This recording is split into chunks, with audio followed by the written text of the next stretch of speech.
The Music City Bowl is always one of the most underrated games on the bowl slate, and that is once again the case this year when 6-6 Auburn takes on 7-5 Maryland in what should be a very fun SEC versus Big Ten showdown.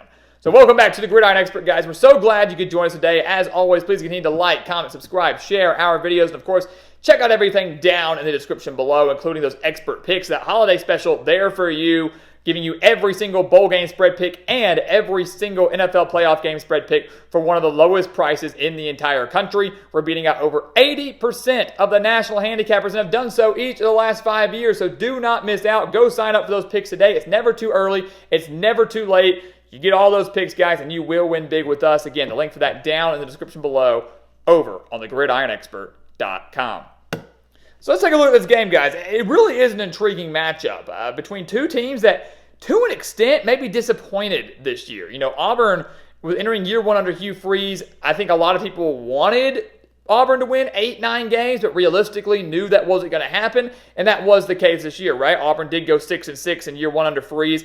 Very well could have been an 8-win season, though, losing their final two games to New Mexico State in blowout fashion, and then losing that heartbreaker to Alabama, 4th and 31 in the Iron Bowl. You take a look at Maryland. This was a team that was expected to finally break through under Mike Locksley. Maybe one of the best seasons they've had in recent memory.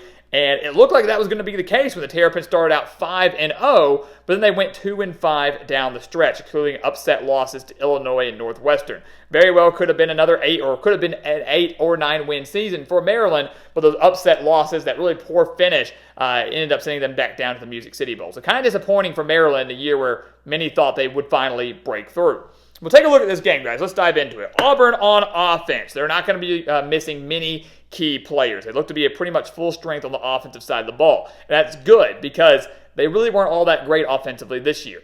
I think Hugh Freeze will get this offense there in time. No one expected it to be a well-oiled machine in year one, but this was not very impressive from the Tigers. Only 355 yards per game. They were 124th in the country. It's not good. Throwing the ball, 157 passing yards per game. Their strength came from running the ball, where they were 15th in the nation with 198.4 rushing yards per game. That's been their bread and butter all year, and that's what they're going to hope to do against Maryland, is wear them down with long, methodical drives, ground and pound, run it, and then Peyton Thorne maybe delivering every now and then on some play action, short, intermediate passing routes. That's what they need to do. You take a look at Auburn, guys. Jarquez Hunter has been phenomenal, 865 yards on the year. Peyton Thorne, their quarterback, right behind him as the number 2 rusher on Auburn's team with 520 yards. He's thrown for over 1,600 yards, 15 touchdowns, and 9 interceptions. But the dual threat quarterback, the RPO-style offense that Hugh Freeze wants to run and really has always run, is the key in this game.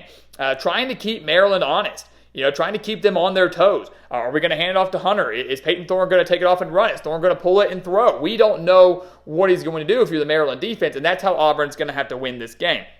But ultimately, guys, this game all comes down to Peyton Thorne.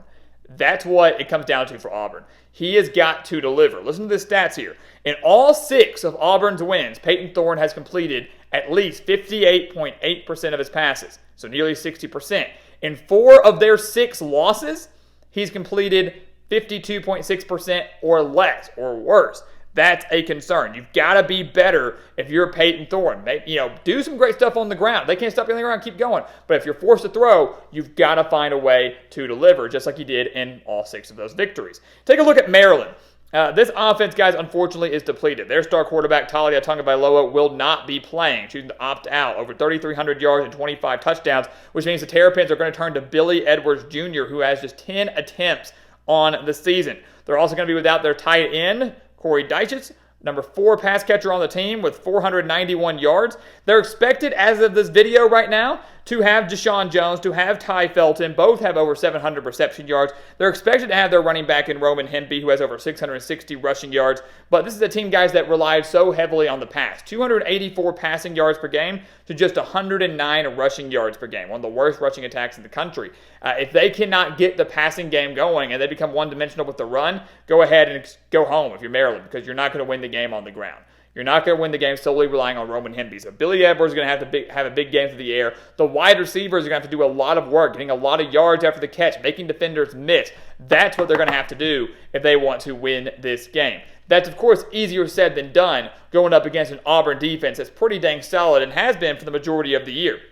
The Tigers are just giving up 361 yards per game. They're 32nd versus the pass, giving up just 201 passing yards per game. There you go. So a pretty solid secondary going up against a backup quarterback that has hardly seen the field this year without one of his top pass catchers. That's a bit of a concern if you're Maryland. Auburn, though, will be down a handful in the secondary. That's one thing that's going to go Maryland's way here. They're going to be without their star cornerback, DJ James. They're going to be down Nehemiah Pritchett. They're also going to be down their sack leader in Marcus Harris. 7 sacks on the year up front on the defensive line. But the key is for the secondary to stay strong. If you're Auburn, stay honest in the secondary, stay strong, get a turnover or two, and you've got this game in the bag. Because I don't believe that Maryland can come out there and win the game solely on the ground. I don't believe Maryland is going to be able to bully you up front like Auburn might be able to bully Maryland up front. Yes, the Tigers are giving up 159 rushing yards per game, but I don't even know if Maryland can take advantage of that. This is a team, again, that relied so heavily on the pass, and now that attack has taken a major, major hit. If you're Auburn, let them run. Let them run. They're not going to beat you solely all day on the ground. You've got to stay strong against the pass. Get pressure on the quarterback, force them into mistakes. If you're Maryland, they got a solid defense, guys. Not, as bad as maybe people thought. Maybe a little bit underrated, if you want to say. They're only allowing 129.6 rushing yards per game. That's 35th in the country. That's encouraging if you're Maryland in a game like this. That's encouraging, saying, hey, look, if we can bottle up Auburn's run game and force Peyton Thorne to win the game through the air, we like our odds. Because bottom line is, neither of these quarterbacks are that good. Obviously, you got to back up with Maryland and Peyton Thorne, who's wildly inconsistent. If you got a quarterback that's like, hey, we got to go 80 yards in 2 minutes, I don't know which quarterback I'm taking. I guess I'd choose Peyton Thorne because of experience, but still wouldn't feel all that good about it. So if you're Maryland, sell out on the run, stop the RPO, stop Peyton Thorne and Jarquez Hunter from running, and say, Auburn, you've got to beat us by throwing. You have to throw the ball. Fortunately for Maryland, they're going to be down a handful of key starters themselves. They're going to be down their star linebacker, Jayshon Barham. They're going to be down their number 4 tackler and cornerback, Tarheeb Still, who leads the team with 5 interceptions. But again, this is not a Peyton Thorne guy. It's not a passing attack from Auburn that's going to light it up. He hasn't lit it up all year. Thorne has thrown for over 200 yards just twice this year. That's it. One of those was against Samford out of the FCS. So he only has one game with over 200 passing yards in a game against an FBS opponent. That's not all that great. So again, Maryland, sell out on the run, say Peyton Thorne, throw for over 200 yards against us. If you do, we accept the loss, but I don't know if he can do that. So ultimately, guys, this is a tough game to pick. Really is. Music City Bowl, it's underrated every single year. Even this year, with so many opt-outs, with so much uncertainty, it's still going to be a very close and tight game. I genuinely believe that. You look at Maryland. Maryland's won their last 2 bowl games. Mike Locksley is getting the most out of this team in the postseason. They even had that upset win last year in, I believe it was the Mayo Bowl. So don't sleep on Maryland despite being down their star quarterback, despite being down a handful of starters defensively. But ultimately, guys, I've got to go with Auburn. If Talia Tagovailoa was playing in this game, I think I'd be picking Maryland. I really do. But without him, this Maryland offense takes a major hit. Their identity is passing, and they lose that identity with putting in a very inexperienced quarterback. I've got to side with Auburn in this game. I believe the Auburn rushing attack will wear down the Maryland defense. And if the Maryland offense sputters and commits way too many mistakes or goes 3 and out, has some really short drives, that defense is going to get tired. And Auburn's going to wear it down. And they're going to bully them and punish them. I don't really expect Auburn to blow out Maryland in this game. I do think it's relatively close.